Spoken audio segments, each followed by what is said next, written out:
Gosh, Lego, why can you not shut up about this trade? It's been a week already. The guy's gone.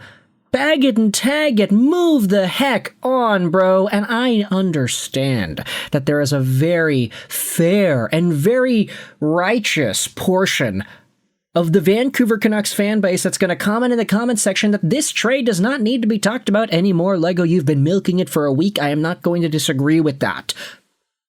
But today we had some articles that were posted that I did think were interesting and worthwhile for us to not read.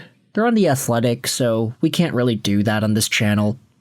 But articles that did have some of the material posted on various posts on social media, which gives us the right to read, react, and reply to them. First, we had ourselves an article posted by Thomas Drance on The Athletic earlier this morning. Canucks Notebook, Max Sasson's deal, the Blue Line mix, and Quinn Hughes' legacy. AKA, why Quinn Hughes didn't fail the Canucks, the organization failed him. And yeah, I'm not going to disagree with that.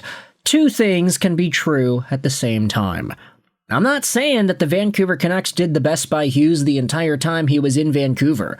Oh no, this is a generational defenseman, a top-of-the-line player in the entire world at playing the sport of hockey, and the Vancouver Canucks management failed to surround him with a team that was worthwhile of his services. That's true. What can also be true, I think, is the fact that he was not a good on-ice leader towards the end of his tenure, and his very visible lack of enthusiastic body language and the commentary in the media really made fans salty at the way he ended up leaving. The guy wanted out, and it was obvious. Once we learned that he told Vancouver management that he wasn't going to re-sign around this part of the season, it was even more obvious. It was like, yeah, this guy is checked out. He doesn't want to be here. What kind of body language is that from a captain? Now, two things can be true at the same time, so you can debate in the comment section whether or not that's actually appropriate. But Thomas Drance's piece was super interesting. You know who else's article was also interesting? Michael Russo, who went out there and posted the rise of Quinn Hughes, hockey nerd, skating savant, and the ideal fit for the Wild.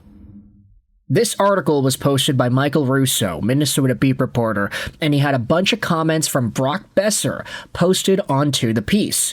Now, if you've been following the tea leaves and how everything works out in Minnesota beat reporting, you'd know that Boeser has had a bunch of articles with Michael Russo in the past.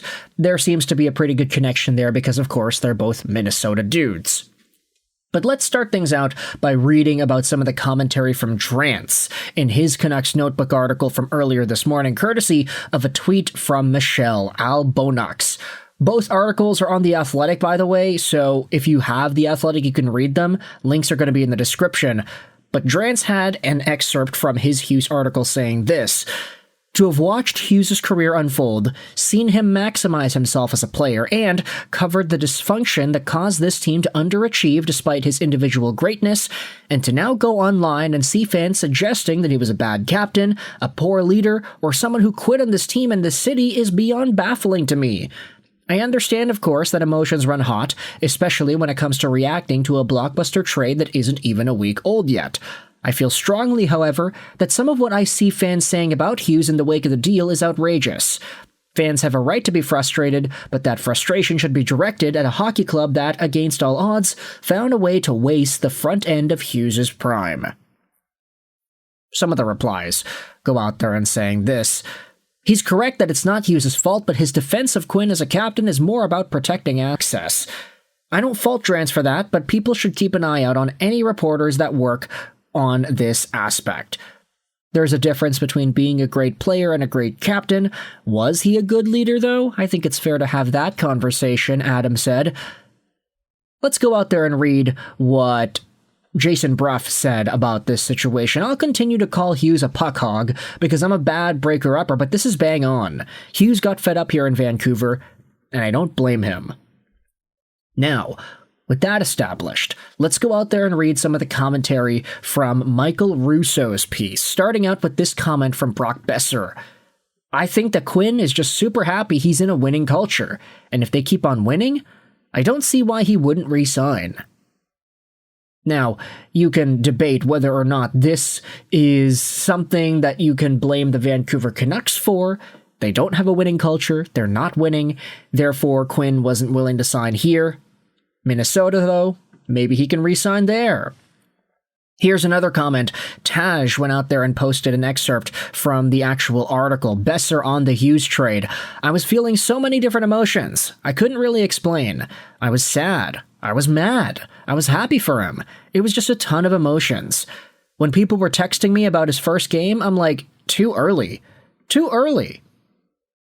So that probably implies the timeline here that, this selection of quotes from Boeser probably wasn't super immediate right after the trade was made, if Boeser's talking about Quinn Hughes' first game being in the past at this time. Let's go out there and read some of the text here. Can we just do it on the page here? Yeah, alright, we can just do it like this. I don't think we thought it would be that fast, Boeser said. It was definitely a shock.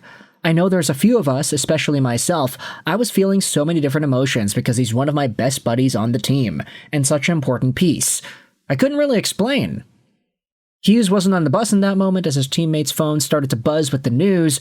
He had found out about the trade just after the team plane landed and, instead of boarding the team bus, went directly to see his younger brothers Jack and Luke.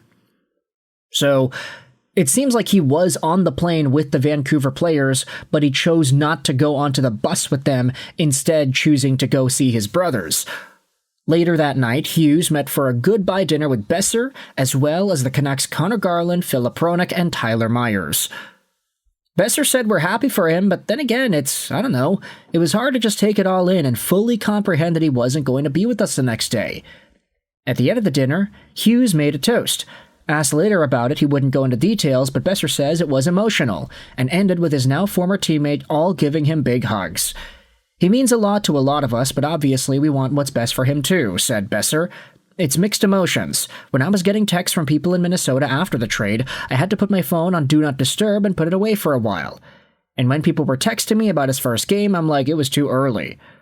Besides being an incredible player, Boeser says, Hughes is an even better person. He was one of the few teammates that came to my dad's funeral, and I think that kind of proved everything to me. The person he is and how he was raised by his parents. That meant a lot to me. He just has a good heart, and he cares about people, and he cares about hockey, and that's just who he is.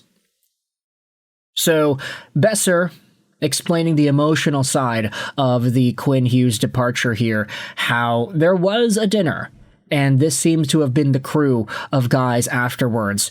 Hughes with Boeser, Garland, Hronek, and Myers. No Pettersson, which I think a lot of fans had started to point out as quite peculiar considering how close Petey and Hughes were at the start of their NHL careers.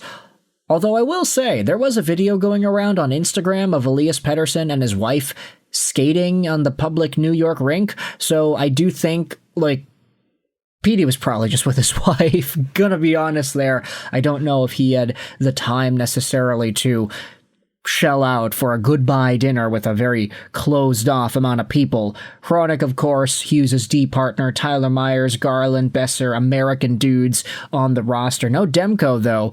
I guess Kaizen's got the right point. Demko didn't go because Myers was there. LOL. Yeah, that's probably what happened, eh?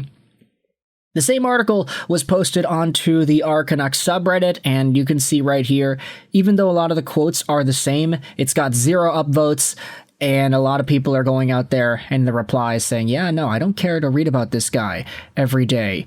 He's dead to me. Is Petey even with them on the road trip? No Demmer and Petey is pretty shocking. Ay. So a lot of folks on the Canucks side are bringing up some pretty interesting parts of the departure of Quinn Hughes. But at the end of the day, you know, it's all available for you if you want to read it on The Athletic. Links are going to be in the description, both the Thomas Drance article as well as the Michael Russo article. Let me know your thoughts in the comment section below about Boeser speaking out, the truth on Quinn Hughes' departure here, and how emotional it was for everybody involved. Thoughts in the comment section below. I hope you enjoyed this video. Sign on. And bye.